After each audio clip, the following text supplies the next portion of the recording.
The feel that something's going to change. You know, there is lots of unsatisfaction with the English pension system. Although nobody knows where it's heading for, and well, we're now in a room together with around 20 experts, and I hope we can get some kind of consensus. Well, I suppose it was a challenge. I mean, I'd been writing stuff about how you could have a system of responsible investment, because you know the people that own all our big companies are pension funds that represent you and me. And the head of the RSA said, well, it's all very well to write about this, but practically how are we going to bring this about? And so that was the challenge, and that's really what we're struggling to progress this afternoon. I discovered that this project was going on. I work in the financial services industry. I've been thinking quite a lot about pensions and what was happening to them, and the private sector models are none of them are fit for purpose. There has to be a better way, and I just went along and talked to David, and the rest is history, as they say. John, I mean, my interest in being here is really an understanding, or taking another look from brass tacks what pensions could be in the UK. It's saying, let's forget where we are, where would we like to be, and build from there, because at the moment we keep on building on flawed foundations. So to sweep them away and start from scratch, I think is an interesting exercise to engage in. Well, I'm part of APG, and together with the RSA we're working together on the second phase of the Tomorrow's Investors project, and we're looking at how can we improve the British pension system with the lessons learned from the Dutch system. From 10 to 20 years ago they really had a similar system, and now they've gone separate ways.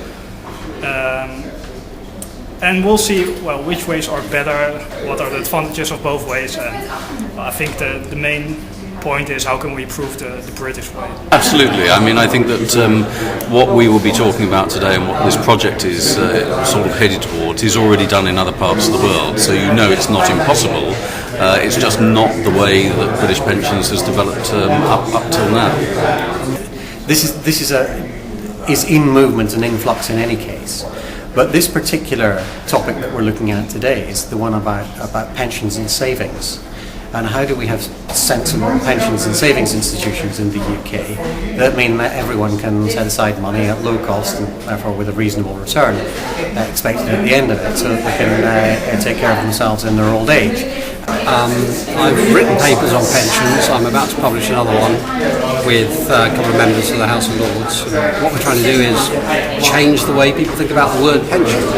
Ideally get rid of it and really move into a much more sustainable, long-term self-responsibility flavour for looking after oneself in old age. So any debate that involves some insights that the RSA and others produce, I'll come along and listen to what's being said. There's talk in the existing papers of greater governance around pensions and greater ownership of corporate bodies by the ultimate owners of pension schemes. That hasn't really taken off to the extent it could have done, because it costs money and the benefits or otherwise haven't yet been proven. So while it sounds like a good thing to do and the right thing to do, I think there needs to be evidence of positive results before people are going to be willing to spend money on it. If we're going to see widespread collective provision again supported by employers, then we certainly need to see some new models of benefit design that employers are more willing to support, that offer less risk to the employer, which naturally means more risk for the state or for members or both. And therefore I'm looking to persuade others that that's the way forward that we need to see. Improved remodelled collective provision rather than individual provision, which is where we're heading right now. I think there's a fundamental conundrum, and that's not specific to the RSA or this particular piece of work, and that is that the experts work within the industry.